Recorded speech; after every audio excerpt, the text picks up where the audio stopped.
So that's the first Christmassy movie of 2018 watched. Already got an advent calendar that I'm going to really struggle not opening for the next couple of weeks. And it feels like only a month or so ago that Christmas last happened. Which means we're all going to get old quicker than we'd like to, and soon we'll all be dead. Let's review a child fantasy movie, shall we? Put the bunny back in the box.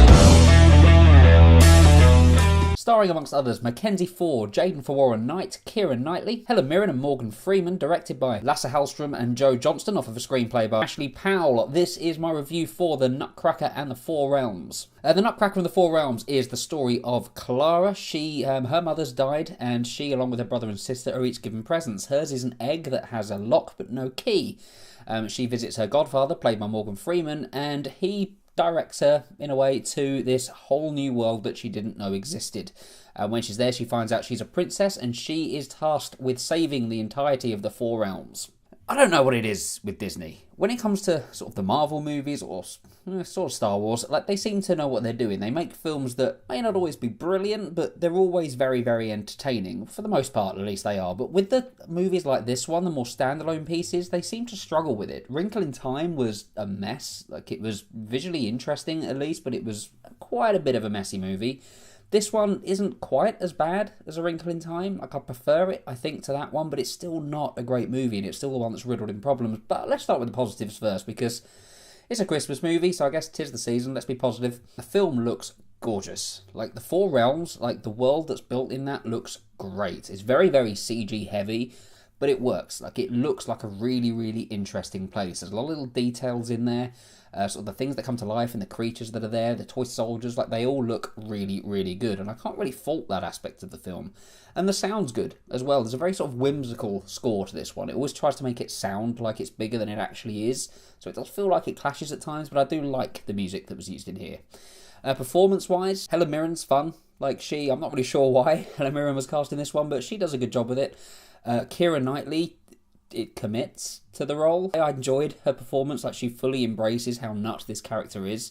And yeah, do you know what? She's actually good. I'd say Keira Knightley is decent in this movie. She's very not what I've seen from Keira Knightley before. She's very over the top. She's got this heightened personality throughout. As I say, she fully commits to that. She delivers in that role. But the standout for me is Mackenzie Foy. I remember seeing her in Interstellar and just thinking she's one to watch. She was fantastic in that movie. Like, one of the best performances, I think, in Interstellar came from her.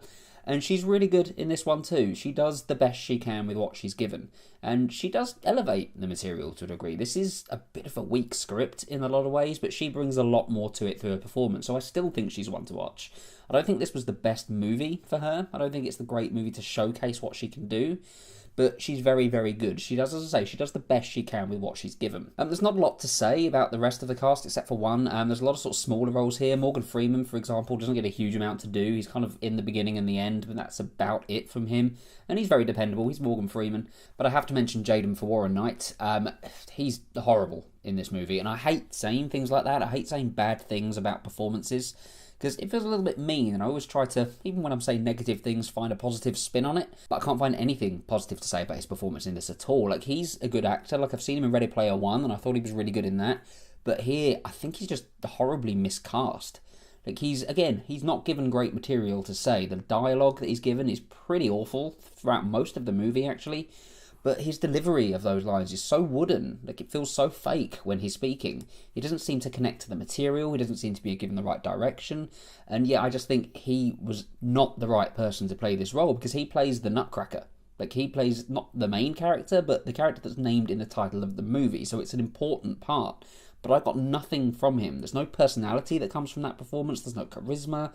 There's no nothing, really. It's very bland. It feels like it misses the mark on so many levels. And as I say, I don't like being overly negative about things like that, but it's unavoidable on this one. It really is not a great performance. They should have picked somebody else, because he was not the right fit for it, and it's very evident from the second he appears on the screen. As for the plot itself, it's mental. It's very, very nuts in places, and not always a good nuts. There are moments where it does come to life. Particularly towards the end. I think the final act of this movie is a lot stronger than everything that comes before it.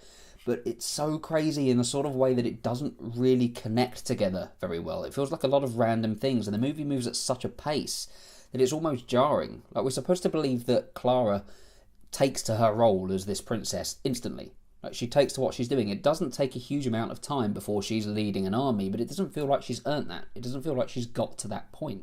It feels very, very rushed, and rather than focusing on character, and there are some nice character moments, mostly involving Clara, it seems more interested in the next weird thing that we see on screen. For example, mice forming together to form a giant mouse monster thing. Weird film. Very, very weird. And I'm not familiar with the Nutcracker story at all. Like, I know it's a ballet. I recognised a lot of the music in this one, the ballet music, and I quite liked hearing that. And speaking of which, there is a ballet number in here as well, and I'm not a ballet fan, but I did appreciate sort of the technicality behind that. Like, it looked good. But it did quickly reach a point where we were just seeing weird things. For example, little clown-like creatures that kind of roll up into balls, and I hate clowns, and that was just odd. It was a very weird thing to see. It's almost a little bit like the Alice in Wonderland movies if you kind of mix them with acid. Like, it's kind of the best analogy I can think of. Don't particularly like those movies either, so I guess I was never really going to be a fan of this one going in, but I was still hopeful for it. As I say, Mackenzie Foy, I liked her in Interstellar a lot, so I was looking forward to seeing her, and she's one of the few things I think that really did come out of this one well. Like, she delivered. The rest of it, as I say, quite messy. That third act, as I mentioned, much stronger than everything else. Like, it does end well, but the journey up to that point is a bit of a slog, a bit of a strange slog at that, and not overly engaging. I'm going to give The Nutcracker and the Four Realms a 4 out of 10. Incidentally, I went to see this with Mel, and she liked it a lot more than I did, so I know it's getting kind of panned everywhere, but there are people that do enjoy it, and I expected her to hate it. But yeah, she liked it a lot more, so make of that what you will. Have you seen The Nutcracker and the Four Realms? If so, let me know what you think about it in the comments below. Do hit like and subscribe if you enjoyed this video and you want to see more of them. More reviews coming this week, including Overlord and Widows. I'm excited for both of those. I don't know which one I'm excited for the most. But yeah, reviews of those very, very soon. Do follow me on Twitter if you want to shout at me on there, @JoeJulians. Also, my name is Stardust. Thank you very much for watching this review, and I'll see you on the next video.